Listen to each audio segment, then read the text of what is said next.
ዝሰርሕ ፎርሙላ ዝነበረ ተማሊ ሕጂ ዘይክሰርሕ ስለ ዝኽእል ማለት ስለዚ ኣፕዴት ክንገብሮ ኣለና ከምኦም ዝገብሩ ዘለዉ እቶም ሊቃውንቲ ፍሉያት ሊቃውንቲ ዝኾኑ ከምኡ እንዳገበሩ እዮም ዝኸዱ ዘለዉ ነቲ ናይ ቅድም ዝነበረ ኣባህላታት ጥዋዕ የብልዎ እዚ ክኸውን ዘለዎ ይብሉ ማለት እዩ ሞር ክሎዘር ናብ ሓቂ እሱ እቲ ንሓሶት ኤክስፖዝ ክንገብር ኣለና ንሓቂ ድማኒ ከነንፀባርቆ ኣለና ኢሎም ዝዛረብዎ ዘለዉ ሊቃውንቲ ንሱ እዩ ስለዚ ኣብዚ ጠጠው ከብል እየ ንግዚኡ ኣንውሐዮ ኣለኹ የቐኒየለይ ታንኪዩ ባሻይ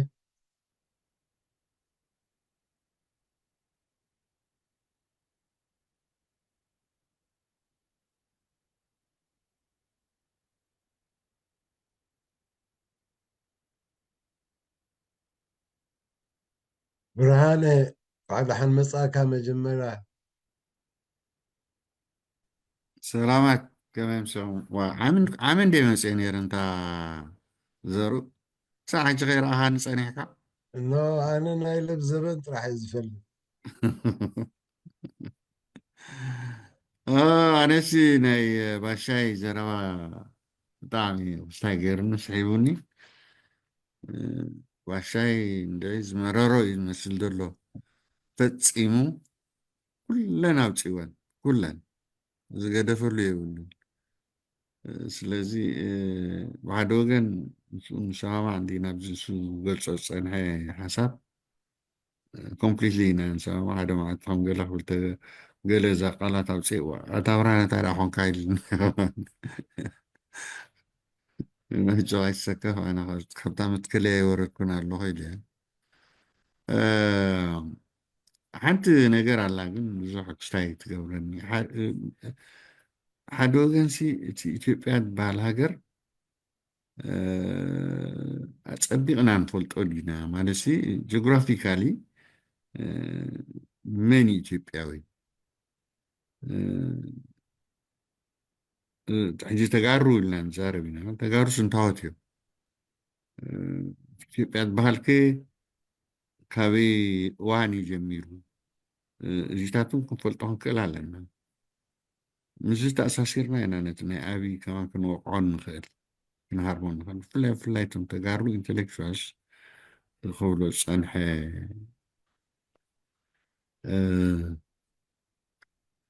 ما شيء do they understand مالسي تا إثيوبيا بال مدرعة شيء بال نيرو تا إثيوبيا بال هاجرسي بمسارته تمام حرون تجارب مقانم مسرتوا حبيرم بينهم ديكونس حبيرم مسرتوا كاون دحار بزمسئ مغزاتي ولكام زيدم كالو دغورو ناي كولونياليزم أجواب تدبوب تقلالو تجزيو دكيو دحار مش تيبقى تبايلو ناتنا يخون تبايلو من بجي تا نقر تا تجارو تبالقات سنعيك سايت قورنيا مالت حساسيات قورن ብዙሕ ግዜ ከመይ ገይረ ክገልፃ ተጠፋእኒያ ልክዕ እዩ ትግራይ ኢሎም ሓደ ሃገር ክምስርቱ ፈቲኖም ምዃኑ ኣቢቦም ሕጂ ናይቲ ሕብረተሰብ ነፂሎማ እዮም ካብቲ ዝነበሮ ሂወት ናይ ቀደም ከም ኢትዮጵያዊ ፈፂሞም ነፂሎም ኣይምስ ኣምሓሩ ኣይምስ ኦሮሞ ኣይምስ ገለ እዮም ገይሮሞ እቲ እታ እዚኣኻ ናይቶም ወያኔ ዝበሃሉ ምንቅስቃስ ናቶም ጉድለት እዩ ካልእ ኣይኮነን ኣክቹዋሊ ኣብ ነንሕዶም ብዙሕ ግርጭት ነይርዎም እዩ ኣብዚ ኩነታት እዚ ንሕና ኢትዮጵያውያን ኢና ኖኖ ኣይኮንናን ካብ ቀደም ኣትሒዙ ማለት እዩ እዚ ናይ ትማሊ ዘይኮነ እዚ በዓል ጌታቸው ዝዛረብዎ ደሎ ዘይኮነ ሲ ካብ ቀደም ኣብቲ ውድብ ከለዉ ነንሕዶም ዘባእሶም ዝነበረ ዘረባ እዩ እቶም ከምኡ ድብሉ actually نتي ناصنتنا إرترا فسيهم دي أمنو يوم إرترا نتنا بحالتي يوم تم إثيوبيا أخي لو كزارو مالتي تم حادثهم تجرايك يلو فيلم تجرايك حزوز دلي خا نا إرترا ناصنت قايد لوينبر نتا عينت ناصنت يمدلي لانيرو إرترا أردا كاني مالتو ሓደ ወገን ሓሸዋ ምላሽ ኢሎም ዝዛረቡ ሓደ ወገን ከዓ ኤርትራ ግዝእትያ ነይራ እውን ኢሎም ክዛረቡ ፀኒሖም ሚልሾም ካብ ኤርትራ ከዓ ቆርቢሞም ክወስዱ ዝደልዩ ዝነበሩ ማለት እዩ እዚ ናይ ገዛእቲ ጠባይ እዩ ናይ መስፍናዊ ኣሰራርሓ እዩ ይስታት ኣለዎ ሕጂ ኢትዮጵያውያን ምዃኖም ክንኣምነሎም ክንክእል ኣለና ንዕታቶም ብወገንና ነዚ ኣፀቢቕና ክነረጋግፆ ክንክእል ኣለና ዓብይ ነዚ ነገር ዝክገብር ይዛረባ ኣሎ ገለ ዝበሃል ውግእ ከልዕል እዩ ገለ ዋላ ሓንታይ ቁም ነገር ኣይክፈጥርን ዋላ ውግእ የልዕል ወላ ውግእ የልዕል ሓንቲ ክገብር ኣይክእልን እታ ነገር ንኤርትራ ክስታይ ምግባር ዘይኮነሲ ንምሓዛ ደይኮነሲ ቆልዑ ናይ ምጥፋእ ባህሪ እዩ ካልእ ኣይኮነን መንእሰያት ዓዲ ኣብ ክንዲ ዝመሃሩ ኣብ ክንዲ ዝሰርሑ ኣብ ክንዲ ዶክተራት ዝኾኑ ኣብ ክንዲ ፕሮፌሰራት ዝኾኑ ክሞቱ ኣለዎም ኣሰል ኣብ ውግእ እቲኻ ምቕታሎም ጥራሕ ካልእ ሳሓን ካልእ ዋላ ሓንቲ ሕልሚ የብሉ እቲ ነገር ካልእ ኣሎ ምስ ባሻይ ዝተዛረቦ ዘረባ ክንርኢ እንተ ደኣ ኮይንና ከዓ እንታይ ክንርኢ ኢና ማለት እዩ ዋይ ስለምንታይ እቲ ውግእ ዝድለ ዘሎ ዝበሃል ኣዘራርባ ደለይቱ እሳቶም ኣይኮኑን በዓል ኣብይ ኣይኮኑን በዓል ኣብይ ጀስት ናይቶም ዝለእኽዎም ዘለዎ ኣካላት ናቶም ሆምወርክ እዮም ዝሰርሑ ዘለዉ ካልእ ኣይኮነን እስሪ ሆምወርክ እዚ ግበሪኻ በስ ኬትካ ውግእ ፍጠር ብውግእኻ ክስታይ ክትከውን ትኽእል ብውግእኻ ክስታይ ክትከውን ትኽእል ክትጠጠው ክትልካ ክትፀንሕ ትኽእል ኣብ ስልጣን ስለዚ እታ ውግእ ትቕፅላ ዝብል ፕሮግራም ኣለዎ በታ ዝገበልዎ መሰረት ከዓ እታ ውግእ የካይድዋ ማለት እዩ ካልእ ኣይኮነን ስለዚ ዓብይ እውን ገዛእ ነብሱ በቲ ኣብ ውሽጢ ኢትዮጵያ ዝገብሮ ዝነበረ ስራሕቲ ክነብር ከም ዘይክእል እንተ ደኣ ሰላማዊ ኮይኑ ሰላማዊ ሂወት ሃልዩ ኮይኑ ክነብር ከም ዘይክእል ስለ ዝርዳእ ኩሉ ግዜ ኣብ ውግእ ከእትዎ ዝኽእል ኤግዛክትሊ ከምዚ ኩሎም ቶም ዲክታተርስ ሓታ ሕጂ ዋላ ሕጂ እውን ኣብዚ እዋን እዚ እንተ ርኢናዮ ኮይንና ኣብ ማእከላዊ ምብራቅ ዝኸውን ዘሎ ውግእ እንተ ርኢናዮ ነታንያሁ እቲ ውግእ ቀፃልነት እዩ ዝደልዮ ዘሎ ስለምንታይ ቅድሚ እታ ካብ ሳይፍ ምዃዱ ኣብ ውድድር ምእታው ወሪዱ እዩ ነይሩ ካብ ስልጣን ክዕወት ኣይኽእልን እዩ ነይሩ ሓንቲ ዝፈጠራ ነገር ተዳሃልያ ኮይና እታ ውግእ እያ ፈጢርዋ እዛ ውግእ እዚኣ ፈጢርዋ ሕጂ እታ ውግእ ምክንያት ንሱ ከምዘይ ምዃኑ ክትረአ ክትክእል ኣለዋ ሞት ናይ እቶም ክስታይ ከዓ ኣይኮነን ዘገድሶን ሞት ናይቶም እስራት ናይቶም እስራኤላውያን ናቶም ኣይግድሶን እዩ ብዙሕ ኣይግድሶን እዩ ምክንያቱ ካብቶም ከድሕኖም ኢሉ ዝሓሰቦም ካብኦም ንላዕሊ እዮም ዝሞት ዘለዉ ኣብ ውሽጢ እስራኤል ካብ ብውትድርና ይኹን ብቦምብታት ተተኪስዎም ይኹን ገለ ይኹን ካብኦም ንላዕሊ እዮም ዝሞት ዘለዉ ስለዚ ሂዲዝም ኬር ዛብኡ ውግእ ክህሉ ኣለዎ ውግእ እንተ ደሃልዩ ኮይኑ ኣነ ካብ ስልጣን ክፀንሕ ክእል እየ ብፍላይ ሎም ምሸት ሓደ ናይቶም ህዝብላ ቀቲሎምሎም መቸም ነቶም እስራኤላውያን ተኣሽሙ ህቦም ኣለዉ ማለት ነቶም እስራኤላውያን ደገፍቱ ክበዝሕሉ ዝኽእሉ መንገዲ ይፈጥር ኣሎ ማለት እዩ ብውግእ ሂወቱ ከድሕን ይኽእል ምኳኑ ኣፀቢቑ ስለ ዘረጋግፅ ኣብይ ከምኡ እዩ ኢሳያስ ከምኡ እዩ ኩሎም ዲክታተርስ ከምኡ እዮም if there is war they can survive if there is no war they cannot survive እዚኣ ፈልጥዋ እዮም ኩላ ስለዚ ዓብይ ዝዛረቦ ዘረባ ከም ኣርእስቲ ምፅኢኹምዎ እንዲኹም ነርኩም እቲ መስፍናዊ ጠባይ ኣይኮን መስፍናዊ ጠባይ ኣይኮነን ከም ዝርዳእኒ ናይ ስልጣን ምሓዝ ጉዳይ ተመክሮ ኣለና ሃይለ ስላሴ ከምኡ ገብር ነይሩ መንግስቱ ሃይለማርያም ከምኡ ገብር ነይሩ ኣብ ማእከል ገዛና ከዓ ኢሳያስ ከዓ ከምኡ ገብር ኣሎ ባሕሪ ገለ ዝበሃል ነገር ኣይኮነን ባሕሪ it's not a problem ሽግር ኣይኮነን ናይ ባሕሪ ኮይኑ ኣይፈልጥን ይሽግር ስለምንታይ ሲ ዓለም ለኻዊ ሕጊ ኣሎ እቲ ዓለም ለኻዊ ሕጊ ዝኾነ እትኾነ ሃገር ዋላ መሬት እዚ ባሕሪ ኣይሃለዋ ባሕሪ ክትጥቀም ከም ትኽእል መፍትሒታት ኣለዎ ያ ንሕና ኣለና ብኢልና ሓንቲ ዘይትርድኣኒ ግን ባሻዕ ኩሉ ግዜ ነዞም ምሁራትና እንዲኻ ብዙሕ ክስታይ ትገብር we can do it without ዞም ዘይተምሃርና ኣካላት ክንገብሮ ንኽእል ኮይና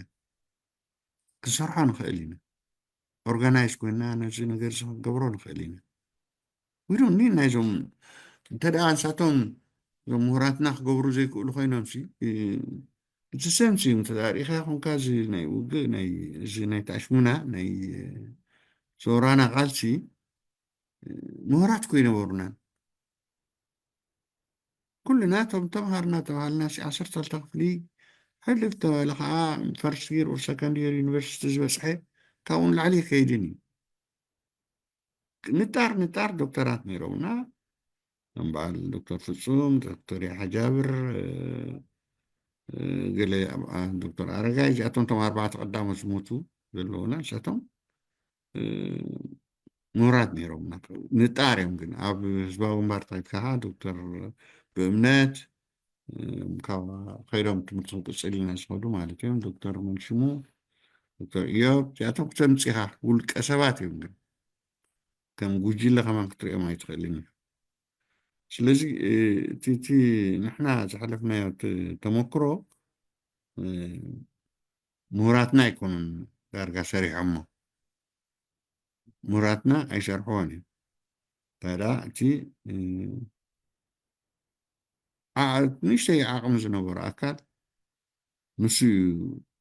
ሰሪሕዎ እዚ ከማን ሕጂ ከማን ከምኡ ክገብሮ ንኽእል ኢና we don't need such እዞም ምሁራት ገለ ትብሎም ዘለካ ዝሰርሑ ነይሮም ተዝኾኑስ ቀደም ዝሰርሑ ሎም ድዮም ክሰርሑ ነይሮም ቀደም ክርድኡ ነይሮም ኣይተረድኡን ግን ሳሎም እዩ ድሓር በዓል ዶክተር በረኸት ገለ ኢልካ ንሞ መስሓቅ እዩ በዓል ዶክተር በረኸት እንዳር ምሁራት ኢልካ ወፂርካዮም ሽግር እዩ ሽግር ንክዕዩ ፕሮፌሰር ይፅዋዕ ኣነ ግን ሓንሳእ ምስ ኢትዮጵያ ሓንሳብ ምስ ሃይለ ስላሴ ሓንሳብ ምስ ትግራይ ሓንሳእ ገለ so many ኮንትራዲክት ዝገብር ዘረባታት ዝዛረብ ሰብ እዩ ከም ምሁር መጠንሲ ፅቡቅ ስራሕ ክሰርሕ እዩ ነይሩ ፅቡቅ ትምፍታዕ ኣነ ካብ ኩሉ ሰሓጣትለኒ ናይ ተቋም ገይረ ኣነ ባዕለይ ገለ ኢሉ ክዛረብ ከሎ ብዙሕ ሽግር ዘለዎ ኣቕዋም ከም ናይ ሕጊ ምሁር መጠን ብዙሕ ነገራት ክሰርሕ ዝነበሮ እዩ ኣይገበሮን ግን ኣይገበሮን ብዙሕ ጉድለት ዘለዋ እታ ተታሽምታ ኣቕዋም ናይ 97 እንድም ዝብልዋ ብዙሕ ጉድለት ዘለዋ እሞ ከም ናይ ሕጊ ሰብ ብዙሕ ነገራት ክገብር ዝግብኦ ኣይገበረን ከም ፕሮፌሰር ይፅዋዕ ካልእ ከምፃልኩም እየ ከዓ ኣብዚ መንሽሙ ኣሎ ጂ ንኣብነት እዚ ዶክተር ፕሮፌሰር ተስፋፅን ዲሽሙ ሓቀይ ፕሮፌሰር ተስፋፅን ካብቶም ምሁራት ዝፅውዑ እዩ እሱ ከዓ ከይሓፈሩ ንሱን በረኸትን ብዛዕባ ሰላማዊ ኣገባብሲ በኣምሓርኛ እናዛረቡ ኤርትራውያን ዘለውሉ ቦታ ኣሜሪካ ዋዕላ ኣካይዶም ነይሮም እቲ ኤርትራዊስ ወላ ኣብ ፀብፃብ ኮነ እንተውን ትግርኛ ዘይፈልጥ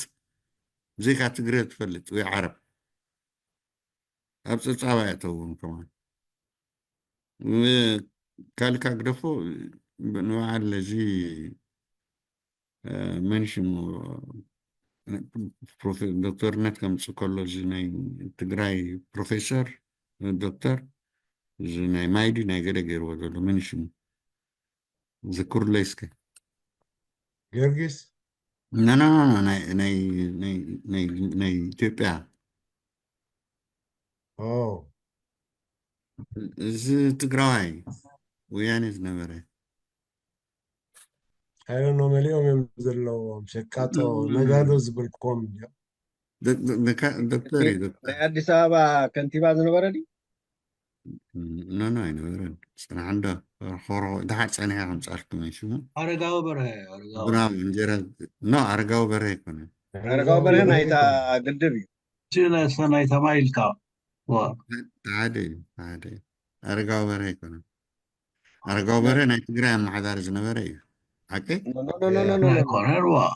በርሀ ሰማንያን ተፈላለዩ ምሶም ዝወፀ እዩ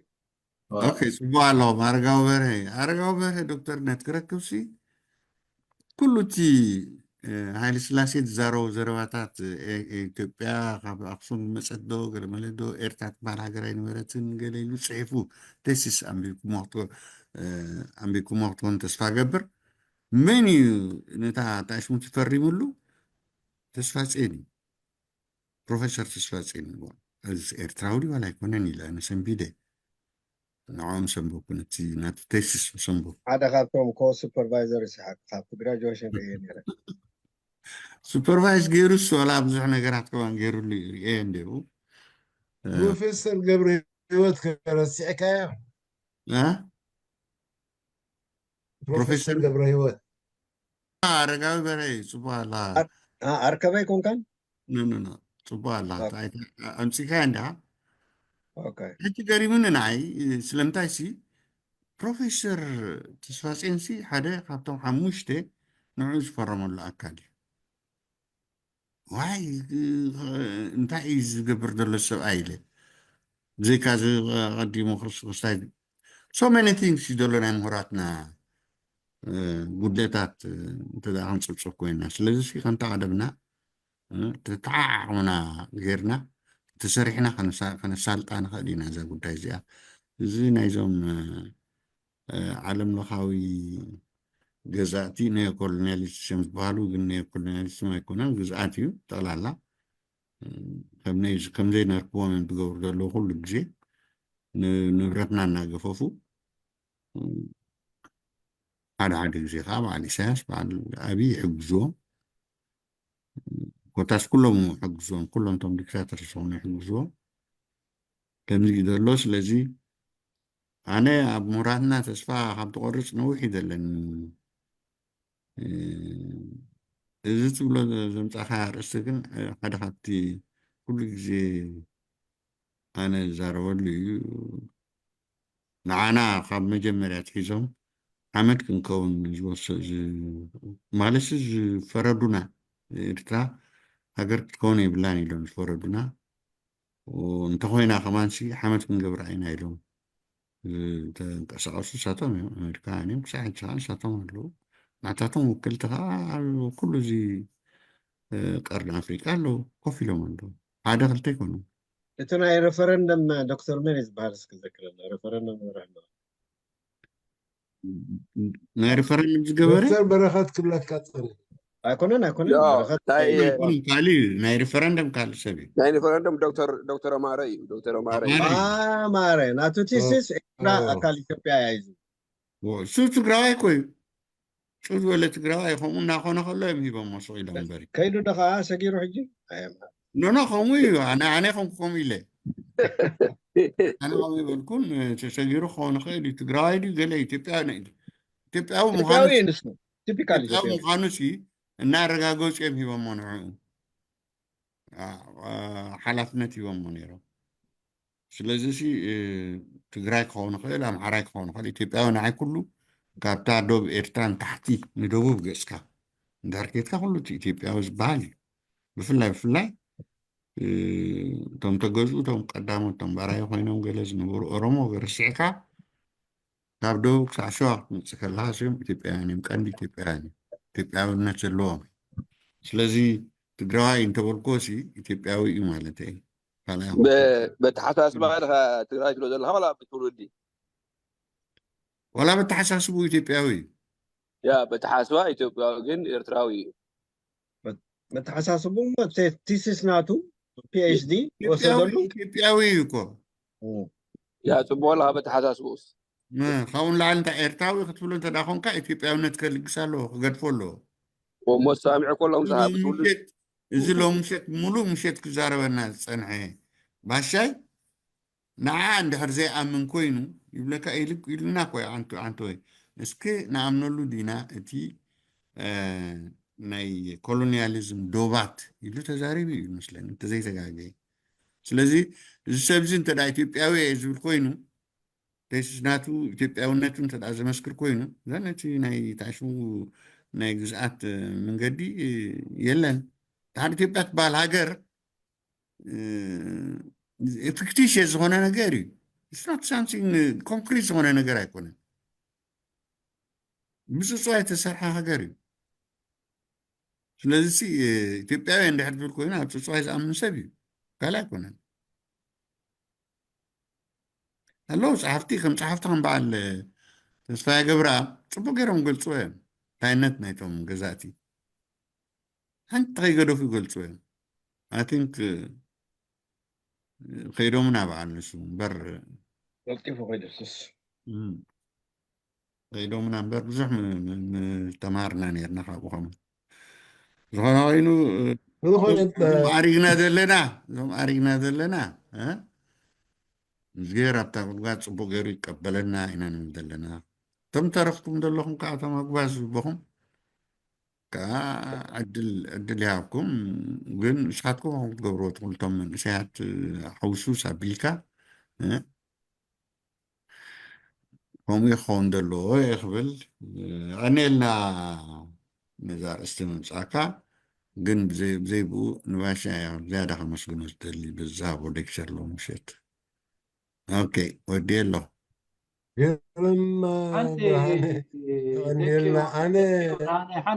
ሓንቲ ፎርሙላ ኣላ ዘርኡ ተፍኪትካ ኣለይ الراي ብላ ሰባት እንድሕሪ ክርብሑ ደልዮም ካብ ፍረ ናይ መሬት ናይዚ ዓለም መቸም ሓሪና ኣይኮንና ንፍጠር ኖ ኣብ ኤርትራ ትፍጠር ኣብ ኢትዮጵያ ትፍጠር ኣብ ካልእ ሃገር ትፍጠር እንዲኻ ሕጂ ከምኡ እውን ተፈጢርካ እውን ኣብ ሓደ ቦታ ኮፍ ኣይትብልን ትግዕዝ ከከም ኩነታቱ ማለት እዩ እንድሕር ኣስተውዒልና ከም ዓንቲ ወይ ዝብሎ ዝነበርኩ ኢንተሌክቹዋልስ ዘድልዩና ንምንታይ እዮም ምእንቲ እቲ ዓለም ትምዕብል ኣላ ሞቱ ቋንቋ ከይጠፍኣና ከመይ ጌርና ኮሙኒኬት ከም ንገብር ብዛዕባ ቁጠባ ብዛዕባ ካልእ ኩሉ ፊልድ ኦፍ ሳይንስ ስኮላርሊ እንድሕር ዘይገጢምካዮ ነዚ ዝኸይድ ዘሎ ምዕባለ ከሸግረና ክእል ማለት እዩ ምእንትኡ ኢና ንምሁራት ንደልዮም ወይ ከዓ ከነምህር ንደሊ ደቅናን ነብስና እውን ብመጠኑ ክንክስክሶ ንደሊ ምእንትን ካሽኣብ ክንገብር ኣንቢብና ክርዳእና ክዛረቡ ከለውን ክንሰምዖም ምእንቲ ንማለት ኢና ዋላ እውን ፀላእትና ክዛረቡና ከለዉ ሲ ምእንቲ ክርዳእና እሞ መልሲ ክንህብ ክንበቅዕ እንድሕር ኮይና ናይ ግድን ፍልጠት ከነዋህልላ ኣለና ማለት ምእንቲ እዚኦም ምሁራት ዘድዩና ግን any scholar does not mean intellectual ዝኾነ ስኮላር ተማሃረ ሳይንሳዊ ማለት ኣይኮነን ወይ ከዓ ሓላይ ናይ ወዲ ሰብ እዩ ማለት ኣይኮነን ወይ ፀረ ወፃዕ ቃለስ እዩ ማለት ኣይኮነን ካብዞም ንሪኦም ዘለና ዓለም ቁልቁል ኣፍና ዝድፉና ዘለዉ ዝተማሃረ የለን እቶም ምሁራት እዮም ጥዋዕ ዋዕዶ ብሉና ዘለዉ ናይ ዓለም ምሁራት ናይ ዓለም ሊቃውንቲ ናይ ዓለም መሃዝቲ ማለት እዮም ናይ ዓለም ሃብታማት ማለት እዮም ከምኡ ዝገብሩና ዘለዉ ግን ንረብሓ ወዲ ሰብ ጠጠው ስለ ዘይብሉ እዮም ስለዚ ኣብ መንጎኦም እቶም ንረብሓ ጠጠው ዝብሉን እቶም ንረብሓ ጠጠው ዘይብሉን ኣብ ግምት ብዘእተዎ መንገዲ ኢና ሰለክት ክንገብር ማለት እዩ ሕጂ ሓንቲ ፎርሙላ ክንፈልጣ ዘለና እንታይ እዩ መሰል ነብሰ ውሳኔ ዝበሃል እዚ ሕማም ርእሲ ኣብ ኢትዮጵያ ኣትዮሞ ዘለዉ ወይ ከዓ ናቶም ዘይኮነስ ተለቅሕዎ ፎርሙላ ናይ ኢስተርን ወርልድ ቀደም ካብ ማርክሲዝም ሌኒዝም ዝመፀን ድዩ ሰልፍ ዲተርሚኔሽን ኣብ ሴሴሽን ዝብል ክሳዕ ምንፃል ዝብል እዚ ክተርፍ ዘሎ ክኣርግ ዝኣረገ ዘረባ እዩ እዚ ክንርድኦ እዚ ንኩሉ ተምሃራይ ናትና ንብሎ ከነረድኦ ክንበቅዕ ኣለና ሰልፍ ዲተርሚኔሽን up to unity ክኸውን ኣለዎ እንድሕሪ ሰብ ክርዳእካን ፎሎ ክገብረካን ኮይኑ كله نحنا نقبره سلف ديترمينيشن كساب حادنت نبصح كون له which means كساب border meaningless زخون. What does African Union mean? African Union mean كنقول كل الناس انتهينا نزارب لنا مالتي self determination up to UNICEF كساب حادنت نزارب لنا مالتي European Union كنقول كل الناس مالتي self determination up to بحبار متقام مالتي up to حادنت مالتي حجتي border meaningless እንዳሆነ ኸይል ኣብ ኤሮፓ እንድሕሪና ያው ሕጂ ትርጉም ዘይብሉ እንዳሆነ ኸይል አለ ቦርደር የብሎውን ቦርደር ዲስፒት ማለት አይሆን ኣብዚ ካናዳ ማዓት ናይ ቦርደር ዲስፒት ኣለዎም but they don't care በድራይቪንግ ላይሰንስ ጌርካ ኢኻ ትኸይድ ማለት እዩ እቲ ምዕባለ እናኸደ ኸይድ ከሎ እቲ ቦርደር meaningless እንዳሆነ ኸይድ ማለት እዩ ረብሓታት ናይ ወዲ ሰብ እናተመዓራረ ይኸይድ ማለት እቲ ናሽናል ሪኮንሲሌሽን ንብሎ እቲ ሃገራዊ ዕርቂ ንብሎ ወይ ድማ ናይ ህጉራት ዕርቂ ንብሎ ወይ ከዓ ናይ ግሎባል ዕርቂ ንብሎ እንዳመጽ ኸይድ ማለት እዩ እቲ ዘይርዳእና ዘሎ እንታይ እዩ እቲ መካኒዝም ናይ ዕርቅን እቲ ዕርቅን በዓሉ እንታይ እዩ ህዝባዊ ዕርቂ ክትገብር ከለኻ ናይ ውድባት ዕርቂ ትገብር ኣለኻ ማለት እዩ ናይ ውድባት ዕርቂ ክትገብር ከለኻ ነቲ ሃገራዊ ዕርቂ ምእንቲ ክጠቕመካ ከም ምዃኑ ክርዳእና ኣሎ ስለዚ እቶም ኢንተሌክቹዋልስ ኣብዚኦም ክጠቕሙና ዘለዎም ኮንሽስ ዝኾኑ ኢንተሌክቹዋልስ ኢና ንደሊ ዘለና ንቑሓት ዝኾኑ ምሁራት ኢና ንደሊ ዘለና ማለት እዩ ኮሚኒኬት ክገብሩ ዝኽእሉ ንዲሞክራሲ ክፈልጥዋ ዝኽእሉ ኤቭሪዴይ ናይ ኤቭሪዴይ ላይፍ ናቶም ከዓ ዝገብርዋ ከም ሆምወርክ ደይቆፅርዋ ከምዚ ኣብ ሜዳና ዝነበረ ዳሕራይ ነርክበሉ ዝብሎን ዴሞክራሲ ኣብ ህዝባዊ ግንባር ሕጂ ከምኡ ብሉ እቲ ውግእ ፅዕዓና ስለ ዝነበረሲ ዳሕራይ ክንገብሮ የልና ከምኡ ዝበሃል ቋንቋ ኣብ ዲሞክራሲ የለን እንድሕር ጀሚርካ ንዲሞክራሲ ኮሚኒኬት ትገብር እንድሕር ጀሚርካ ኮሚኒኬሽን ከዓ እንታ ዲሞክራሲ ኮይና ከምቲ ዝብልዋ ዘለዉ ናይ ግድነት ኤቭሪዴይ ክትጥቀመላ ኣለካ ማለት እዩ ዝኾነ ይኹን ነገር ክትብደል ከለካ ከተልዕል ኣለካ ክትዛረበላ ኣለካ ማለት እዩ ስለዚ ንሕና ሕጂ እንተደኣ ኩሉ ሰብ ኣብ ኢትዮጵያ ዘሎ ብጎረባብትና ንጀምር ሞ ዞም ሃንቀው ዝብሉ ዘለዉ ኢሎም ዝኸውኑን ዘይከውኑን ዘረባ ዝኣረገ ዘረባ ዝዛረቡ ከምዚ ሕጂ ብርሃነ እውን ክብሎ ዝፀንሐ ናይ መስፍናዊ ዘረባታት ኣምፂኦም ዝዛረቡ ዘለዉ እንተደኣ ንሕና እቲ ናትና ሕልሚ መሰል ነፍሲ ውሳኔ ዴሞክራሲ ክሳብ ሓድነት ዝብል ኮይኑ እንድሕር ኮይኑ እቲ ፕሮፖዛል ናትና ትጭርሖ ናትና እቲ ትንቢት ናትና እሱ እንድሕር ኮይኑ ኖቦዲ ዊል ኮምፕሌን ግን ክርድኦ ኣለዎ ክሳዕ ዝርድኦ ሕጂ ንቃለስ ኣብኡ ማለት እዩ ኣብ ዝኸውን ክንቃለስ ኣለና ኣብ ሓደ ትርጉም ዘለዎ ክንቃለስ ኣለና ትርጉም ዘይብሉ ቃልሲ እንታይ እዩ ከምዚ ሕጂ በዓል ኣብይ ድብሎ ዘለዎ ብሓይልካ ክትዋጋእ ምድላይ ፀረ ሰላም ምኻድ ከምዚኦም ዝኣመሰሉ ሕጂ ትርጉም ዘይብሎም ንረብሓ ንሓድነት ዘይኮኑ ንሃብቲ ናይ ዓለም ክትጥቀመሉ ንፍልጠት ናይ ወዲ ሰብ ክትጥቀመሉ ነቲ ፕሮዳክሽን ፎርስስኒ ነቲ ፕሮዳክትን ክትጥቀመሉ ዘይኽእሉ ነገራት ከምፅኡ ከለዎ ጭብጢ ነዚ ብሓባር ክንሃርሞ ክንበቅዕ ኣለና ማለት እዩ ነቲ ብሓባር ክንጥቀመሉ ንኽእል እንድሕር ኮይኑ ግን ንዕኡ ኩላህና ጠጠው ንብለሉ ማለት እዩ ኣብ ኢትዮጵያ ድዩ ዝግበር ዘሎ ኣብ ኤርትራ ድዩ ዝግበር ዘሎ ኣብ ካልኦት ሃገራት ብዘየገድስ ማለት እዩ ድሓር ድማ ንርኢ ኣለና ሕጂ ኤግዛምፕልስ ከምኡ ዝገብሩ ኣካላት ንርኢ ኣለና በዓል ፒሮ ሉማ ኣብ ኣፍሪቃ እንታይ ይገብሩ ኣለዎ በዓልታ ፎሬን ሪሌሽንስ ወኪል ናይ ሳውዝ ኣፍሪካ ኣብቲ ቤት ፍርዲ ከይዳ ዝነበረት ምናይ ሽማ ፓዶራ ናለዲ ንሳ እንታይ ይገብራ ኣሎ በዓል ዶክተር ኣሪካን ኣብ ዩናይትድ ኔሽንስ እንታይ ይገብራ ኣለዋ እዚኣተን ዓበይቲ ኤግዛምፕልስ እየን ደቂ ኣንስትዮ ከማን ተላዒለን እየን ዘለዋ ብትምህርቲ ብብቕዓት ደረጃ ስቕልካ ብደቂ ኣንስትዮ ምዃን እንደይኮነሲ ብብቕዓት ደረጃ ይለዓላ ኣለዋ ማለት እዩ ፀረ ወፅዓ ደው ይብላ ኣለዋ ጥራይ ንመሰል ደቂ ኣንስትዮ ዘይኮነሲ ንመሰል ኩሉ ሕብረተሰብ ጠጠው ይብላ ኣለዋ ማለት እዩ ፓወር ናተን ክሳዕ ክንደይ ከም ምዃኑ ንሪኦ ኣለና ማለት እዩ ዋይ ዶንት ዊ ፎሎው ዘም ስለምንታይ ዘይንስዕበን ስለምንታይ ዘይንመሃረለን ከምኡ ንበሎ ነቲ ትግራዋይ ኣሕዋቲና ዝብለና ዘሎ እዎ ኣሕዋት መናይ ኣሕዋትን ኢልኩም ግን ከመይ ጌርና ኢና ናብ ሓድነት ንመፅእ ሕሰቡ ተጎባቢትና ይኮንና ናብ ሓድነት ንመፅእ እዚ ናተይ ኢዶ ኣነ ብዝበፅሕ ነይረ ኢልና ይኮንና ንመፅእ በቲ ዘለና ክሊ أخبيرنا نخيد مو بمعبالي درجة نبحرنتنا مسانا نخيد ربحات كاني نقول لها ناقم دخول نقبرو مودات إذن حريمنا يم تقارو كردو الله توم intellectuals دما أبز challenge تكونوا له توم تمرحتي نتوم مرحتي لبهم كتفولو مالو نحنا ذركبنا أبزخونا ميديا خنكيد كلنا بتوم غازيتنياتات challenge خقبرنا كندفعهم علينا خنمخروم علينا سلمنتاي دعبا الشاي كم زتبل نيركا عنتوي حجي خمس تبل اللها برهانا عنتوي خمس تبل نيركا حجي ما خمس تبل اللها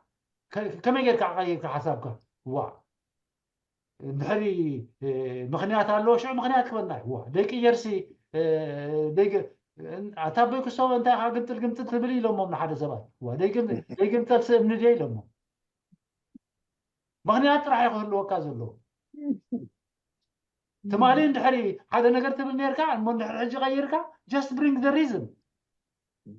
دحبرك مخنيات يلا زي تمال نبره ودعنت كم زنيرو خمس بالنيره حجي كن كسرع هيكلني نسو حجي خمسي تسرع سلازخ يتغير زلو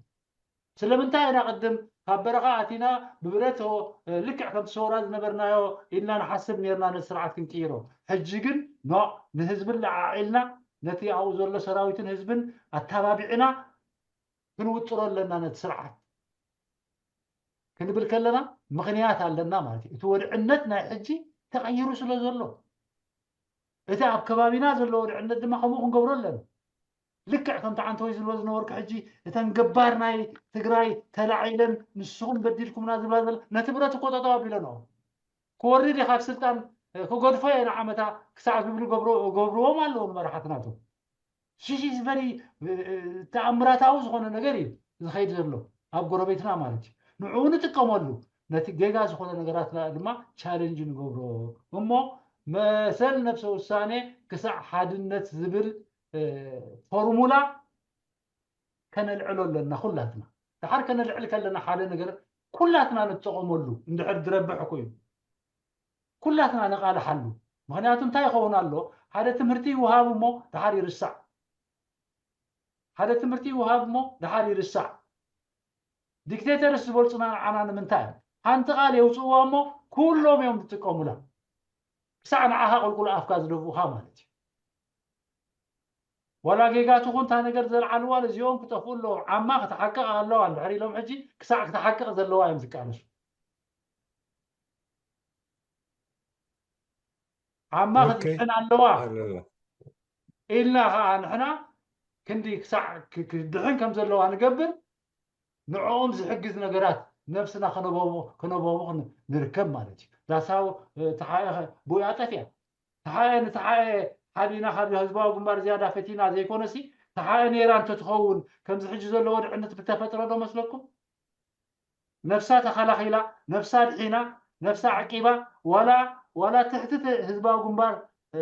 بحيلات نعست كوينا عدأت يعني نيران تتخون إذا خونتات حجز لنا يخون مخالدو نو ተወዳዳሪ ሓይሊ ስለ ዘሎ እቲ ኩነታት ሽዑር ሪዛልታንት ሰላም እዩ ዝመጽእ ማለት እዩ ውግእ ኣይመጽእኒ ማለት እዩ ኣብ ካሕት በለካ ምኻድ ኣይመጽእኒ ሕጊ ይህሉ ማለት እዩ ሕጊ ክንምስርት ከለና ብኤርትራ ጽባሕ ንጎኮ እቲ ሕጊሲ ብልክዕ በቃ 100% ክንትርጉሞ ኢና ማለት ኣይኮኑን ሰደይ ክንብል ኢና ኣብ ዲሞክራሲ ማለት እዩ ብኡ ክንዋሳእ ክንጅምር ኢና ኣብኡ ጉቦ ዝቕበሉ ክህልው እዮም ኣብኡ ዘመደይ ዘመድካ ዝብሉ ክህልው እዮም ቀደም እውን ነይሩ እኮ እዩ ከምኡ ነይሩ እኮ እዩ ግን ነቲ ጉዕዞ ኣቲናያ ስለ ዘለና ንስካላ ናይ ዲሞክራሲ ኣቲናያ ስለ ዘለና እንዳማዕበልና ንኸይድ ማለት ኣጠቓልልና ባሻይ ስለዚ ይቐኒየለይ ወዲእ ኣለኹ ኦኬ ኣው ባዝጊ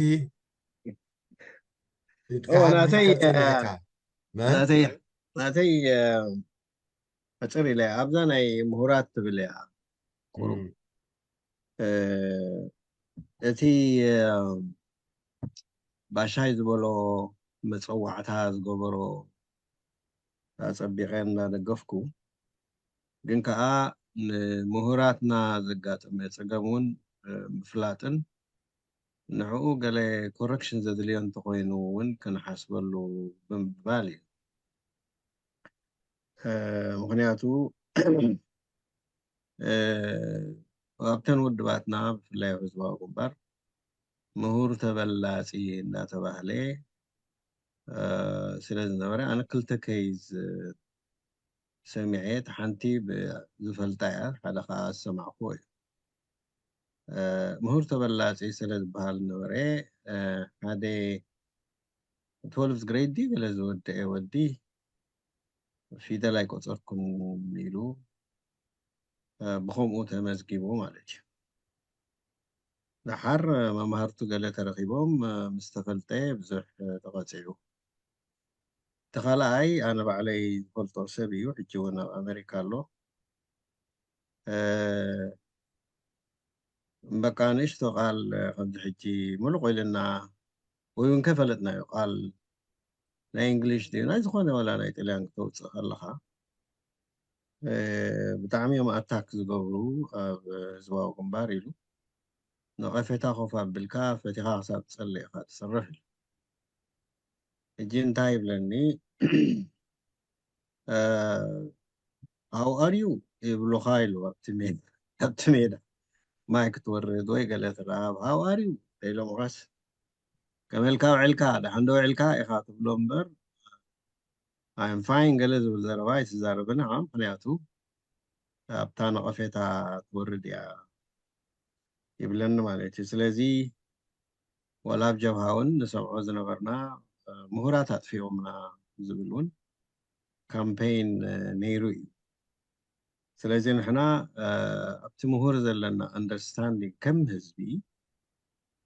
ንርእስና ተማሂርና ከነምህር እውን ስለ ዘለና ምሁር እንብሎ ብፍላይ ኣብ ፒኤችዲ ደረጃ ዝኸደ ኩሉ ይፈልጥ ማለት ዘይኮነስ ኣብ ሓንቲ ንእሽቶ ጫፍ ስፔሻላይዝ ዝገብር ማለት እዩ መሊሱ ዝፀብብ እዩ ማለት ካብ ጀነራል ትምህርቲ እንዳተማሃርካ ክሳብ 12 ክትበፅሕ ከለካ ሓፈሻዊ ኢኻ ንሕና እኳ ኣጋጣሚ ኮይኑ ኣሜሪካ ስርናይ ተፍሪ ገለመሌልና ኩለንተን ስቴትስ ናይ ኣሜሪካ ነፅንዓሉ ንግደደሉ ግዜ ነይሩ ናይ ኣፍሪቃ መን ነፃ ወፅያ መን ርእሲ ከተማ ገለ ነፅንዓሉ ግዜ ነይሩ ኣተ ናይ ዓድኻ ኣይምህሩኻን ዝሓፈሻዊ ዕድል ሂበካ ትፈልጥ ካብኡ ኣብቲ ዩኒቨርሲቲ ክትኣቱ ምጀመርካ ኣብ ፅብብ ዝበለ ተኣቱ ድሕሪኡ ወላ ኣብኡ እንተሪእና ንኣብነት ድሕሪ 4 ዓመት ግራጅዌት ትገብር ከለኻ ካብቲ ሓፈሻዊ ትመሃሮ ፍልይ ዝበለ ነጥቢ ሒዝካ ኢኻ ትኸይድ ማለት እዩ ወይ ብፊዚክስ ወይ ባዮሎጂ ወይ ኬሚስትሪ ወይ ሂስትሪ ወይ ጂኦግራፊ ይኸይድ ማለት እዩ ካብኡ ንላዕሊ ክሳብ ፒኤችዲ ክትከይድ ተኾንካ ግን ኣዝዩ ፀቢብ ዝኾነ ሳብጀክት ግን ከዓ ብደቂቕ መፅናዕቲ ዝገብሮ ስለ ዝኾነ ናይታ ንሱ ዘለዋ እቲ ፒኤችዲ ዘለዎ ዝፈልጥ እምበር ኩሉ ነገር ዝፈልጥ ከም ዘይምዃኑ ንሕና እውን ክንርዳእን ከነረድእን ይግባአና እዩ ምሁር ማለት ኩሉ ነገር ይፈልጥ ጌርና ከዓ ክንወስዶ የብልናን ስለዚ እቲ ካምፔይን ዝነበረ ምሁር ተበላፂ ዝብል ንሱ ከመይ ገይሩ ክኸውን ከም ዘለዎ ንትምህርቲ ሰብ ክተባባዕ ከም ዘለዎ ከምዚ ሕጂ ክበሃል ፀንሐ እውን ነቐፌታዊ ደገፍ እንዳሃብካ ንዕንዶ ከምዚ ከሎ በዚ ንኺድ ሓግዙና ትፈልጥዎ ነገር ንሕና ክንገብሮ እንተኮይንና ነዊሕ ክወስደልና እዩ ንስኻትኩም ግን በቢፊልድኹም ትገብርዎ ነገር ትኽእሉ ኣሎ ኢልካ ክተባብዕሉ ዝኽእሉ መገዲ ምግባር ፅቡቕ እዩ ስለዚ እቲ ኢንከሬጅን ኣይኮነን ነይሩ ሽሙና ከምዚ ናይ ድንቁርና ሚኒስተር ትፈጥር ዝመስል ኣገባብ እዩ ይኸይድ ነይሩ ኣብ ህዝባዊ ግንባር ማለት እዩ ስለዚ እዚኣ ክብል እያ ሓንቲ ኣገዳሲት ሕጂ ጠቐሳ ባሻይ ሰልፍ ዲተርሚኔሽን ትብል እያ እዛ ዘረባ እዚኣ ብጣዕሚ እያ ወፂዓትና ሰልፍ ዲተርሚኔሽን ዘይኮነስ ሰልፍ ዲተርሚኔሽን ኣብቲ ሰሴሽን ዝብል ብጣዕሚ እያ ወፂዓቶ ሕጂ በዚ ኣጋጣሚ እዚ ንምንታይ ኢኹም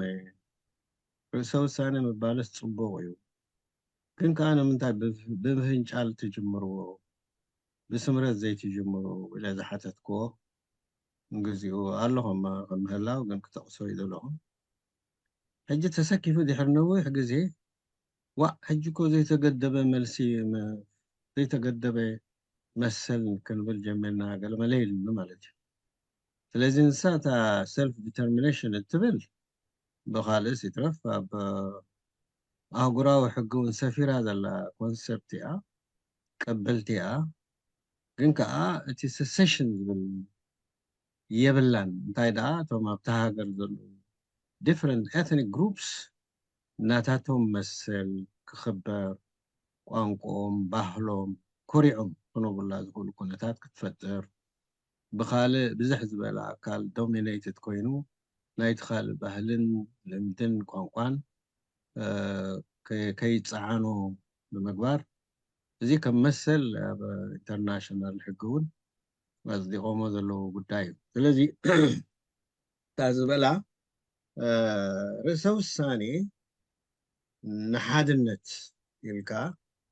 ምክንያቱ ርእሰ ውሳኔ ክትብል ከለካ ነብስካ ትውስን ኢካ ክንረዳዳ ኢና ብሓባር ክንነብር ኢና ስለ ዝኾነ እሳ ፅብቕቲ እያ ክብል ኢለ እሞ ወዲ ኣለኹ ይቐኒለ ثانك يو نب داويت يدو حفاد بيلونير قدم محلافي أنت نزيات ملكتسي عندما ينقر باشاي مهراتنا قبل نكرلو كبير دعناني نابتوم هاجراويان مهراتي فوكس زقبر زلو بيشم كله ኤርትራዊ መወለድ መበቆሉ ምሁር ኣይኮን ግን ብዛዕባ ህዝቢ ኤርትራን ብዛዕባ ሃገር ኤርትራን ዝግደስ ኤርትራዊ ምሁር ተሪኡ ክፃወት ኣለዎ ካብ ምባል እዩ ዝበገስ ዘሎ መስለኒ ምክንያቱ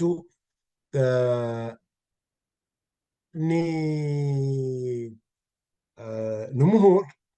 እቲ ፖለቲካ ቀረባ እዩ ዘይተማሃረ ኣብ ፖለቲካ ተዋሳኢ ክኸውን ኣይክእልን ኣብ ፖለቲካ ተዋሳኢ ክኸውን ኣይክእልን እዩ እቲ ምሁር ግን ኣብ ፖለቲካ ተዋሳኢ ክኸውን ይኽእል እዩ ምክንያቱ ከንብብ ክርዳእ ዝኽእል ሰብ ስለ ዝኾነ እምበር ከምቲ ዝበልኩሞ ነናቱ ፀባብ ፊልድ ሒዙ ዝኸይድ ኢንጂነር እንተኮይኑ ናይ ዝተፈላለየ ዓይነት ኢንጂነር ኬሚካል ኢንጂነር እንድሕር ኮይኑ ኣብ ኬሚስትሪ ዝተመርኮሰ ኢንጂነሪንግ ስራሓቱ እዩ ዘስፍሕ ኣእምርኡ እዩ ዘስፍሕ ግን ብዛዕባ ጉዳይ ሃገሩ ብፍላይ ኣብ ስደት ከዓ ስለ ዘሎ እቶም ኣብኡ ዘለዉ ንረሳሕ ኣብ ስደት ዘሎ ኤርትራዊ ስለምንታይ ከምኒ ኮይኑ ዘሎ ከመይ እቲ ፖለቲካ ዝሰርሕ ዘሎ ኢሉ ክርዳእ ዝኽእል ስለ ዝኾነ እዩ እንድሕር ዘይግደስ ሃልዩ ኮይኑ ንምንታይ ዘይተገደስካ ኢልካ ተዛሪብካ ትስምዖ ይኮነን ዝግደስ ግን ከዓ ኣክቲቭሊ ዘይዋሳእ እንድሕር ኮይኑ ኢኻ ስለምንታይ ዘይዋሳእ እትብሎ ክትብሎ ከዓ ግድን እዩ ወዲ ሃገር ስለ ዝኾነ ዝምልከቶ ስለ ዝኾነ ብሰንኪቲ ክቕበሎ ዘይደለየ ስርዓት ከዓ ኣብ ሃገር ሓዲጉ ተሰዲዱ ኣብዚ ትምህርቱ ጠናቂቁ ዝሓለፎ ሂወት ስለ ዝፈልጥ ወላቶም ኣብዚ መፂኦም ተማሂሮም ንስቲል ነቲ ስርዓት ዝድግፎ ዘለው ሰባት እውን እንተኾኑ ኤርትራውያን እዮም ግን ስለምንታይ ነዚ ኩነታት እዚ እናተረድኡ ናይ ምርድኡ ዓቕሚ እናሃለዎ ይድግፎ ስለዚ እዞም ዓይነት እዚኦም እዮም እቶም ክሰርሑ ኩሉ ግዜ እተልዕሎም ክትነቕፎም ከዓ ይግባእ እዩ ምክንያቱ ምንቃፍ ማለት ምፅራፍ ወይ ከዓ ትሒዝካ ምርኣይ ኣይኮነን ክትሰርሑ ትኽእሉ እናሃለኹም ካብቲ ዝዓበየ እጃም ክፃወቱ ዝኽእሉ እናሃለኹም ስለምንታይ እዩ እቲ ባሻይ ምናልባት ፎካስ ዝገበረሉ እዚ ብዛዕባ ናይ ሻዕቢያ ዘቕረብካዮ ኣቕባዝጊ ከዓ أنا فلت كم إلهم زتنصلوا مثال حدا أب كندا اللو بسان أب من شمو أب روسيا كيدوم بإندستريال كيمستري ديجروم قال أي ديجري وزيدهم تخيلهم أميدا شعبيا فقادلو زاتهم حاجة قلت سلسلة رح يكونوا بزحات حجي حدا جزي أب سوعان شمون تاني وررع زنبرلو جزي حدا كادر نايتا حيلي أخي باي كايدلهم سقام أب ميدا مدفع دنقرنا زتفاي كلهم مورات نقولهم زلنا أبو درجة له الجنتايلو كحصرو دساوያን ሃገራት أبقوننا الله عيلو يسبخ يمهر أجيب تحتو حدا كابدن دولكم كابلوس يازم مسموه كم يجير كابقوننا الله عتبل أيكونن دو أبقوننا خهلوا حجي نتوقع مريحن إتن على بالقفانات زنبرا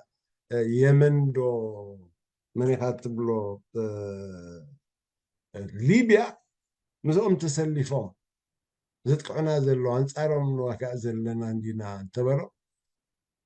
سقبلوا إلى خايلو الجزء سب كمزا مسلنا نقوانفو مكالس بايتا سلساني قد أمو خينو مملوء رقيبو بول سودان آتيو بول سودان كارتوم كابو خاء نوصا نسيو مالج كالوتون كتكسم غالب انتاي كخون اللوم آمين يلوم تقبلوا ناب دنقورنا تلويتهم زبلوهم تقبلوا مسؤول زنبر اللو أنا زفلتهم بزحات كعب ስለዝኾነ እዚ ናይ ምሁር ምጥቃዕ ነይሩ እዩ እሞ ብኸምኡ ክስልክ ዘለዎ ይኮነን ኣብ ናፃ ሃገር እሞ ከዓ ፖለቲካዊ ህዝባዊ ፖለቲካዊ ቃልሲ ክካይድሉ ዝኽእሉ ከም ድላዮም ክዘራግሕሉ ዝኽእሉ ዘሰክፍ ዘይብሎም ምሁራት ተረኦም ዘይፃወቱ ካብ ዝብል ናይ ባሻ ዝብል ዳዊት ثانك يو زرو مرحبا انا كوا زربو ነገር የለን ተደምታይ ናይ ባሻይ ናይ ብርሃኔ ናይ ወድቡስ ብጣዕሚ ጥፉ ዝኾነ ዓቢ መግለፂ ብዝያዳ ኣብ ናይ ባሻይ ኣንቲ ክተቕሳስ ደሊ ኩሉ ግዜ እቲ ናይ ኮሎኒያሊዝም ምርሳዕና እዩ ኮሎኒያሊዝም እንድሕር ክንዝክር ዘይከኣልና እቲ ናይ ኮሎኒያሊዝም ኣፀበና ክንርድኦ ክሳብ ዘይከኣልና ፀላኢና መን ምዃኑ ከነተኩር ኣይንኽእል ኢና እሱ ስለ ዝኾነ ከዓኒ ኣብዚ ሽግር እዚ ወዲቕና ኣለና ማለት እዩ ስለዚ ኮሎኒያሊዝም እቲ ጉሁድ ኮሎኒያሊዝም ዳ እዩ ተሪፉ እምበሪ ናብ ሓድሽ መግዛእታዊ እንታይ ይበሃል እዩ ሰጊሩ ስለዚ እሲኡ ከዓ ሳብ ሕጂ ኮለል ዘብለና ዘሎ ስለዚ ኣብዚ ክብሎ ዝደሊ ነገራት ኣሎ ሓደ ክጠቕሶ ዝኽእል ነገራት ኣሎ ቃልሲ ኤርትራ ካብ ንሕና ከም ሃገር ዝተሰራሕናሉ ካብኡ ጥራሕ ዝጅምር እዩ ታሪክ እንታይ ባል ክንገብር ከምቲ ዓንተ ወይ ዝተባሃለ እቲ ብቅድሚኡ ዝነበረ ኩነታት ህዝቢ ኤርትራ ከመይ ገይሩ መሓደር ነይሩ ብፅፉፍ ከይድ ነይሩ ሓደን ከዓ እቲ ናተይ ወለዶ ገለልካ ዝበሃል ነገራት ንሱ ከም ፅፅዋይ ተረኣዩ ሕጂ ንሕና ክንሪኦ ዘለና ካብቲ ድሕሪ መግዛእቲ ኢትዮጵያውን ባዕሉ በቲ ውጫለ ስምዕ ኣይና ሃናኒኹም ኢሉ እንታይ ይበሃል ዝገበረልና ብኡኢና ክንከይድ ዘለና ካልኣይ ኣብዚታት ኣብዚ ቃልስታት እዚ ዝነበረ ትግራይ ከም ዓንተ ወይ ዝፀንሐ ትግራይ ኣሕዋትና ይኹም ገለመለ ዝበሃል በቶም ናይ ቀደም ኣቦታትና ኣብ ናይ እዛ እንታይ ይበሃል ቀደም በዓል ኣቦና ራእስ ተሰማ ዝወድዎ ነገር እዩ ነይሩ እሱ ድማ እንታይ ዝብል መስለኩም ኣብ ግዜ እቲ እዞም እንታይ ይበሃል ክጋጨው ከሎ አንድነትን እቲ ኤርትራን ኤርትራን ክጋጨው ከሎ ንዕርቂ ተባሂሉ ኣብ ዓዲ ቀይሕ ኣብ ተገበረ ኣኼባ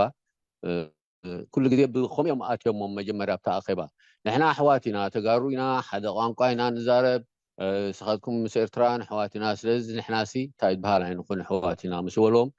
ኣቦይ ራእሲ ተሰማ እንታይ ይብሉ ሽዑ ኣብቲ ግዜ እቲ እወ ሓቅኹም ኢኹም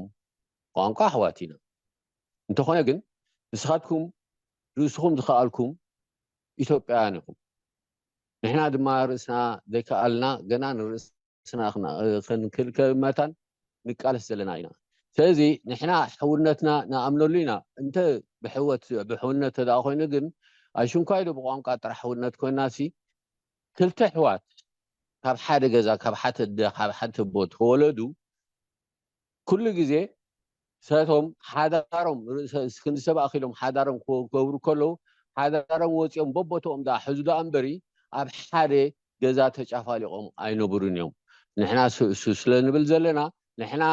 እንታይ ይበሃልና ክንወፅእ እሞኒ እቲ ናህና እንታይ ይበሃልና ኤርትራውነትና እንታይ ይበሃል ምስ ገበርና ከም ኣሕዋትካ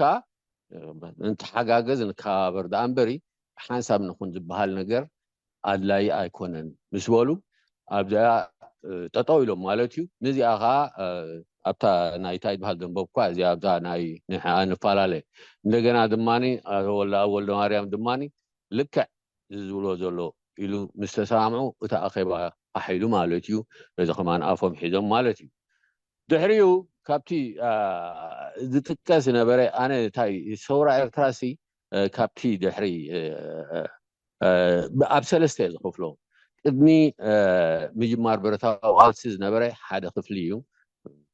ቃለስ ነይሩ ህዝብና ዋላ ምስ ጣልያን ኮይኑ ዋላ ኣንፃር ጣልያን ኮይኑ ኣንፃር እንግሊዝ ኮይኑ ቃለስ ነይሩ በብዝከኣሎ በብዝዓቕሙ ድሕሪ ድማኒ ካብ 61 ክሳብ ግዜ ነፃነት ዝነበረ ሓይሊ ማለት እዩ እዚ ካልኣይ ክፍሊ ይብሎ ሳልሳይ ክፍሊ ድማ ዝብሎ ድማኒ እቲ ዋርሳይ ዝበሃል ማለት እዩ እቲ ንሃገሩ ዝተኻለኻለ ምዑት መንእሰይ ወለዶ እዩ እዚ ክልተ ሰለስቲኡ እዚ ኣበይ እቲ ወፅዓ ክንሪኦ ክንክእል ኣለና እቲ ወፅዓ ክሳብ ሕጂ ዘሎ ኣብ ምሁራት ገለመለ ጥራሕ ከነተኩር ዘይኮና ኣብቶም ምኩራት ኣብ ናይቲ ካልኣይ ዝነበረ ናህና ጉድለት እዩ ንሕና ኣብቲ ካልኣይ ኢና ንሕሰብ እዚ ጉድለት እዚ ክሳብ ዘይተዓረ እዚ ጉድለት እዚ ክሳብ ሓደ ኣብ ሓደ ክወሃሃድ ክሳብ ዘይከኣለ ሓቂ ክዛረብ ክዛብ ዘይከኣለ ንሕና ወላ ንምሁራት ክንዕድም ኣይንኽእል ወላ ንመንእሰይ ክንዕድም ኣይንኽእል ወላ ንገለ ክንዕድም ኣይንኽእልና ባይታውን ክንህብ ኣይንኽእልና ክሳብ ሕጂ ኣለና ማለት እዩ ስለዚ እንታይ ንምባል እዛ ርሱ ሓደ ክጠቕሰልኩም ኣብ 1973 እንታይ ይበሃል ምስ ተፈጠረ ናይ መንካዕ ጉዳይ ምስ ተፈጠረ ኣቦይ ዋሻ ዓይነታ እንታይ ይብሉና ኣቱም ሰባት እዚ ህዝቢ ኤርትራ ዝመብዛሕትኡ ሓረስታይ እዩ ሓረስታይ ድማ ንመሬቱ ቅንጣብ መሬት ክባት እንታይ ይበሃል ብቃሊጥ ክሸይጥ ስለዘይደሊ ግንባሩ ሂቡ ክዋጋ እዩ ወተዋጊኡ ከዓ ነዚ ሓይሊ ናይ ኢትዮጵያ ክስዕሮ እዩ እንተኾነ ግዜ ሰክፈኒ ይብሉና ህዝቢ ኤርትራ ሃገር እንታይ ምዃና ኣይፈልጥን እዩ እዚ ሃገር እንታይ ምዃና ከረድኦ ክሳብ ዘይረኸበ ህዝቢ ኤርትራ ምስ ሰዓረ ክሰዓር እዩ ይብሉና እዚ ዘሰክፈኒ ይብሉና ማለት እዩ ሓደ ካብቲ እንታይ ይበሃል ድሕሪኡ ንቕፅል ድማኒ ካልኣይ ኣብ ናይ 75 ዓመተ ምህረት ኣብ ዝነበረ ጉባኤ ናይ እንታይ ይበሃል ተሳተፉ ኣብ ጉባኤ ናይ ካልኣይ ጉባኤ ናይ ተጋድሎ ሓረ ኤርትራ ተሳተፉ እንታይ ይብሉ ማለት እዩ ኣቦይ ግራዝማች ኣርኣያ ገብረስላሴ ዓብ ሓዉ كم أبوه خوينهم زعبيون دكتور فوتسوم مالتيو ساتهم دما انتاي بلو دحري أدخل هاجر أقوى مستثافهم انتاي بلو دحري جي إذا جبهات بهالودب بالتعم إذا أمن الله تاي بهال زجبرة خوينو جند خلا هاجر أقوى أب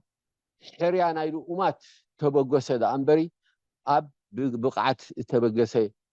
تجبر تاي بهال سلزة يكونه جبهة خيدا أب ما كنا تتود قابلنا والديو زي كاب أفهم درخو كوي بعلي سوم صبوا الناس النبرني يكم تزولوا خا كوينو كما إذا أمسلوا مهارات بعل فصوم بعل كاباتهم بزحات مهارات وين نرمي ما تقالنا حريرتا إذا أتوم كا تفيهم مالتي جزارسو تحايلناي سولكا فالول جلكا إذا تتفق كما إذا مسألة حاليو نسيتها تاي بهالجيرو مالتيو سيدي إذا كابوز ترفو كادرات كله كمان تي هاجر نسي جدا تاي بهالعاتهم نيرو انتهى يخونو دحر سبعات أود بالنت تأتيو أود بالنت مبر أب حزباونت ترشقي نيرو حزب إرترا بتعمي مچو حزبي بتعمي تقالاسا حزبي غيرنا أو خناتو كلنا هاب كبدن قلعة هليون እንደገና ብዝባነን ቆልዓ ሓቂፈን ان ድድሕረና መፅን ማይና ዘስያና ኩሉ ዝገብራልና ዝነበራ ህዝቢ ኤርትራ ተኸዲዑ ገዛ ርሱ ንኸስምር ኢሉ ከማን ተኸዲዑ ንኸስምር ኢሉ ስርሑ ገዲፉ ካብ ከተማ ናወፀ ክል ኩልታይ ይበሃል ገይሩ ስለዚ ንሕና እተወፃዕና ብሕልፊ እዞም ካድራት ናይ ክልቲኡ ውድባት ዝነበሩ ብጣዕሚ ኣነ ዝብሎም ንውድቦም ተቃሊሶም እምበር ንህዝቢ ኣይተቃለሱን ሕጂ እውን እሳቶም እንታይ ይበሃል ክገብሩና እንተባኾም ካብ ምሁራት ገለ ንብል ንሳቶም ብቃልዕ ኩሉ ንኢሳያስ ዘዕበይዎ ነዚ ኩነታት ዘምፅዎ ንሳቶም እዮም ንሳቶም ስለ ዝኾኑ እቶም ኣብ ላዕለ ፅሕፍ ዝነበሩ ካድራት ክዛረቡ ክኽእሉ ኣለዎም እሳቶም ክዛረቡ እንተደኣኺኢሎም ኩሉ እቲ ሓቂ ናይ ኢሳያስ መን ምዃኑ እቲ ሓቂ ናይ ዝነበረ ውጥቀታት መን ምዃኑ ብጣዕሚ እንታይ ይበሃል ገብረካ ኢኖ ስለዚ እዚኣቶም ተሓቲሞም ዘለዉ ሕጂ ስኢልካ ተተጋዛዚዕካ ጉባኤ ጌርናባ እከለ ተመሪፁባ እከለ ተሪፉባ እዚታት ንዓና ሓደ እንታይ ይበሃል ክኾነና ኣይክእልን እዩ ስለዚ ንሕናሲ ኣብዘን ዘለዋ ውድባት ዝበሃላ እተን ኣብ ቀዳምነተን ዝግደሳ ውድባት ውፍያት ዝኾና ውድባት እንተደኣ ሃልየን ኮይነን ሕጂ ይግዝኡ ሓቂ ክዛረቡ ኣለዉ መራሕቲ ዝነበሩ ዋና ፀሓፍትታት ዝነበሩ ናይ ውድባት ኣለዉ ድኽመታት ዝነበረ ፅቡቕና ጥራሕ ታሪክ ናይ ፅቡቕና ጥራሕ ክንነግር የብልናን ኩሉ ግዜ ሕማቕና ከዓ ማዕረ ማዕረ ክኸይድ ኣለዎ ንሱ ንህዝብና ኣራሳሪስና ኣርኢና እንተደኣ ነጊርና ህዝቢ ካብዚ ፍራስሬት ኮይንዎ ዘሎ ኣብ ተግባር ምስኣተና ክመፀና ህዝቢ ምሁራት እውን ክመፁና እዮም ንሕና ግን እዚ ካልኣይ ደረጃ ዝበልክዎ ካብ 61 ክሳብ ግዜ ነፃነት ዝነበረ በዛዳ ወላብቲ መጀመርያ ንውዕል ይውፃእ እምበር ድሓር ኣብ ንሓፍነታት ተመርኪሱ ሕዋቱ ባዕሉ ዝቐትል ዝነበረ ሕዋቱ ባዕሉ ዘጥፍእ ዝነበረ ስለ ዝኾነ እዞም እዚኣቶም ኣብዚ ሕጂ ወፂኦም ዘለዉ ክዛረቡ ክኽእሎም ዓብ ድኽመት ከም ዝገበሩ ክዛረቡ ክኽእሉ ኣለዎም እሱ ከዓኒ ከምፃኣና ዝኽእል ኣብ ሓደ እዚ ተዛዚሃልዩ ግን ካሊእ እንታይ ይበሃል ምሁራት ኣብ ደገ ክነቦም ንሕና ንጠርነፍ ንሕና ተሓቂ ንዛረብ ኣነ ሕጂ ኩሉ ግዜ ክዛረብ ከለኹ ገለ መለ ኣነ ከማን ገበን ኣለኒ ኣብቲ ጉዳይ እቲ ኣብ ኤርትራ እቲ ልዕልነታ ከተኽብረሉ እትኽእል ኣዋጅ ዝገበረህሉ ልዕልነታ ክትምንጠል ከላሲ ንሕና እናሰሓቐና ተውኢልና እንታይ ይበሃል ዝገበርናሲ ሓንቲ ዘይገበርናስ ንሕና ኢና ስለዚ ካብኣቶም ኣካል ስለ ዝኾንኩ ኣነ ከማን ገበነኛ እየ ዝብላ ነብሰይ ስለዚ ኣብዚታት ሕጂ ንሕና ኣብተን ዘለዋ ውድባት ኣለና ዝብላ ናይ ብሓቂ ይዛረባ ክሽየማን ከብላን ጥራሕ ዘይኮነሲ ናይ ሕጂ እሱ ናይ ካልኣዊ ፅባሕ ንጎ ንሕና ሃገርና እስከ ነውሕሳ ዝሃገርና እዚኣ 99.8 ኣበይ ኣሎ እቲ 0.02 እሱ ይስዕርና ዘሎ زغل نحن انتاي دبال جلعلع كنبل نسو يفحسنا نيرن زي قداي زي كلا يا ابدي اخذ تقصاص دلي ابي ابي كمان قد حجبتين اي كل تشحن 10 شمونتن تجمرلو ناي ندمر زبل أباز صحافة بمحرنيا غير صحافة نيرا بزارسو تمام إثيوبيا كل جزء زغاسي بقى قال ماله زبل تايبال أبرسي تايبال غيرما تحرقن هي مترديو ومالتيو أبتي مجبر أبسي مسارحينا إساس أمبري مسارحتنا إساس يكون مسارحتنا إساس يكون إساس السيزوننا كله تزجبر زلوناي معربان حلمتات نعوزة كايد دلو إساسي ريخمهم حزب إرترا 10 جزء تايبال غيرنالو ناولكا عقابة غيرنالو ناولكا تلكان إساس يكون عقبة مو قال ملي إساس كساب حجة الحمد لله عند دلو سبايو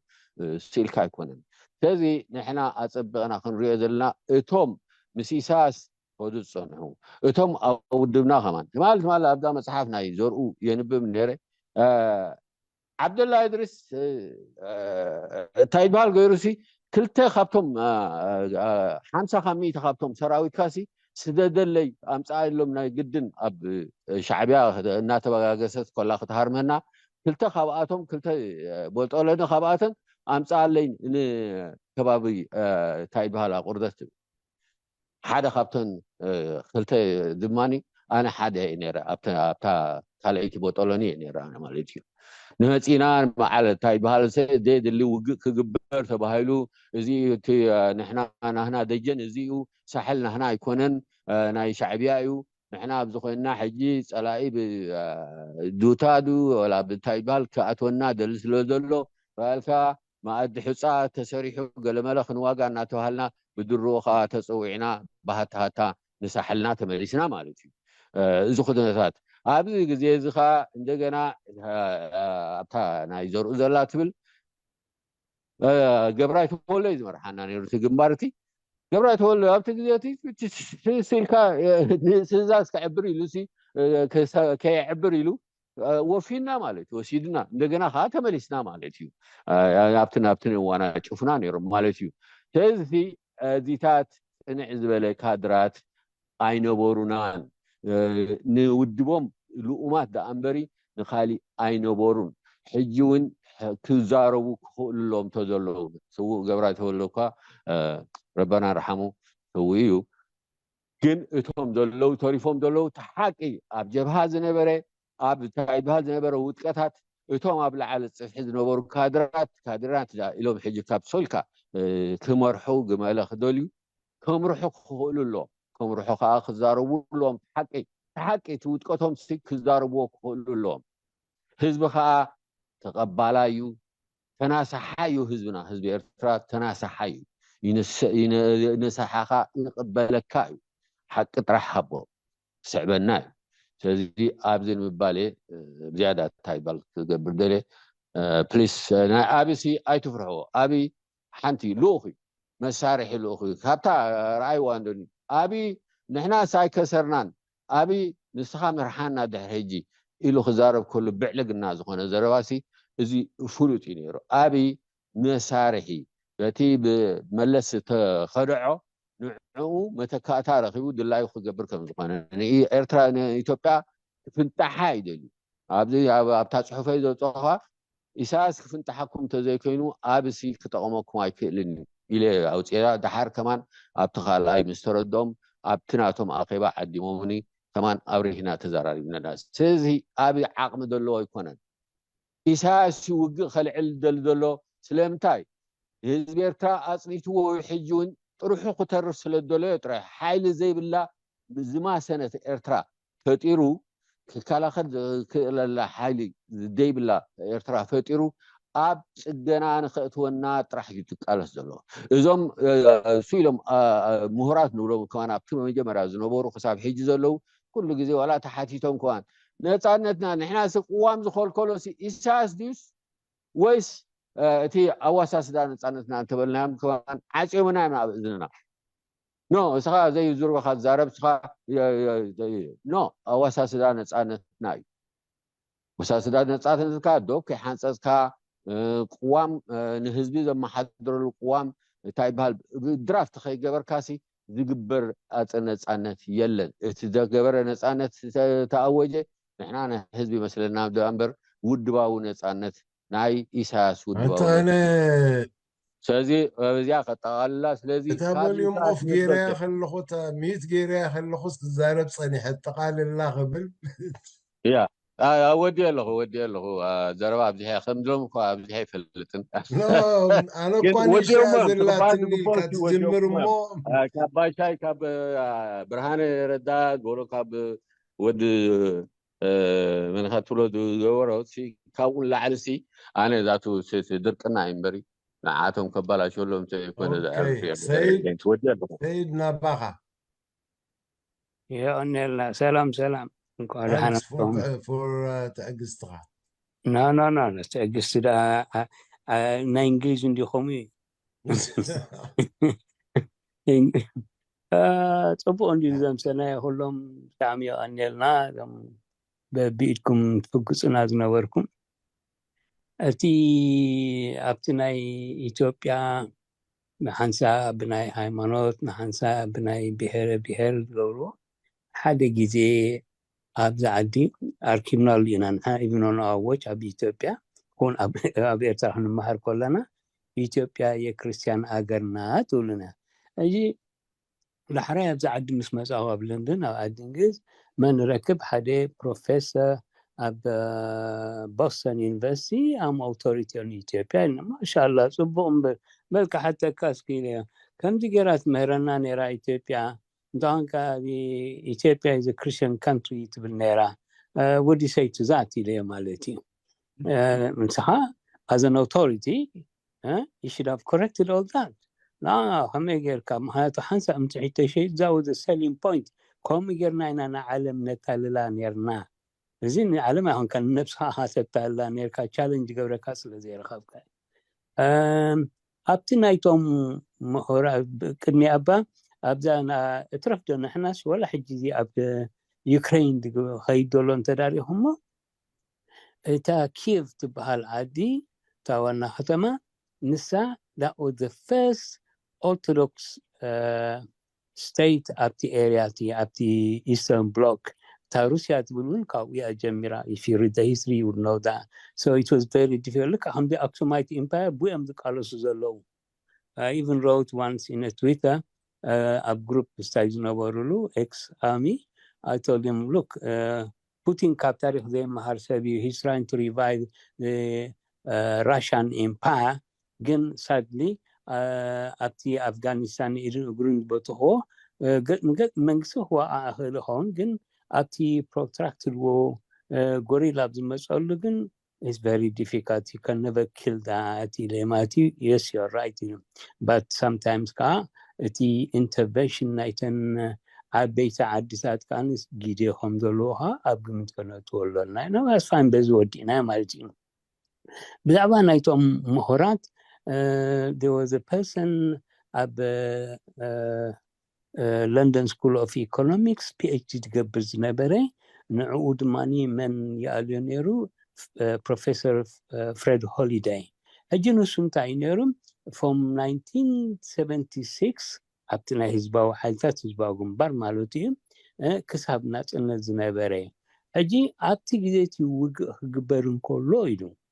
why is that بوجن إثيوبيا هون بوجن حزبه جنبار ونيوهون there were certain areas كونه لا تدكروا زنابرة تندروا زنابرة منتي تي حزبي تمليسو ناو تي نابرو أبتي زنابرو بوثان خيملس إلو زمز جوا مصحف الله هجي خيد ريسيرش قبرم كله ناو حزبه جنبار أبتي جينا سنة ريفرندم أتي هولو أبزن بوثا تليكوينو أبزن بوثا كنا عين فقدل كان نايلاتو then he came back and said you know what I wish I could go further than that in my PhD but sadly because of the resource shortage my materials of إرساخ وهابن سلزي كاليلو أهولو كونكلود جروا مالتي هجي جنرال متداري هم PhDs جوبرو سبات لك الحمد لله لايسنسي is some condition يم دوستو بحلف حجي أبتناي بريتش هيستوريز جوروز نوبرو إنجليز أب سايدي أب إيشيا هون أب أفريقيا هون أب various بوتاتات he was so ugly نسو هوتس أيدليونيوم وسو هوتس سلزيدو دليو دماني حاجة جزء كوفيلنا هولنا حدا from University of Clydeside أب study أب سكوتلاند he wants تحدثي نيجيريا نيرو بزعبا بابكاتي مجمريا برايم مينستر دي بريزيدنت نيجيريا خزرم كله كمزن كان يري قليل you know what the professor told him if you keep on saying that you will never get your paper back you know I could رهباني هذا PhD الذي كومون ده كوينو they have to defend قليهم كم دي ناي مهور دون قرو هم هنا منوبرو مالتي they have no option otherwise ولا حجري إنا نبزناي غازا and they said they lost their job for what for speaking the truth كله لو كاب تي وول ستريت جورنال دوتو كاب بعد BBC تترجم دوتو كاب كله بزح نمنتاي دي بتعدي نمستي دلوا strategic relationship دخانه ويك strategic interest there's no foreign policies بحاليا foreign interest مسنازم interest ترى دقاجو هوينو they will never allow you to say that ولا حجزي PLO لمنبان ولا زلنا كلنا أفريقيا مش جلا هزار بسنة حتى أنا إرسام سنة سجن مرحب شيء تعصيبه نإرساسي كم قاسي جروري أمسيوا what do you say to that person كم دي حدا جزين ريتشارد داودن دول كونا independent بزعها تحفون كولس توم كريستيانسي ناتاوس يوم ما تعدي حجد ما نتوم أسلام they are trying to tell them independence is the best يلوم أبيزرهم ما شاء الله أنت يتبلا الله هاي نحن أنت كلنا أنت هنا تأكيدنا إلى I myself I was in prison I've been busted like أنت مهبلك بقارنت اليوم بمايد يوم بمنت موديتونا ها شو ده عينك سنة مثل أزيح شكا لنا مالتي it's not ده حرين كايلني you know كومنتري الكلام كذبة وقنبارسي أيه بخاني أما سخاي you haven't got integrity where's your what you call the ethics of writing is he انت قال لي امس جزيه خمدي دهر 3 عامات دهر 4 عامات دهر 5 عامات وصي قال لي ما فتيهم ما يوزون look at America دهر خندي عامات still they are talking about black and white قدم داني ناس اوتينا دي ولنتي ناس مهرنا كاينا معرفين كهاي لما بس still they are talking about racism yeah لازم سي زي تي اقامون كل كده تي whoever is power the law he tries to muzzle your mouth and then you never say تي حق خي وسي كم دي مني ما مودنا دي حرق دي بلا سايناجر كومته مصر عند تقلت هون thank you أبجادو بلا welcome سيد كنوداينا بنوح ساعات زغبرنا أبتي تهزبي مسمع يسل شو مالتي سلزنوحو كان رئيتو زلنا دحري معصاوي كنكتصلا كورات تساتفتي يقنلنا نزي نايلو مفنونا بمهفتامكم بزمص كمو ساعة الراخب دحان كأنيو لعل خلو منتي كنزارب من تهزبنا عدل ذهبكمنا من تانا زحلفكم بسماعتاتنا كبرن زغلن عقاتكم يكون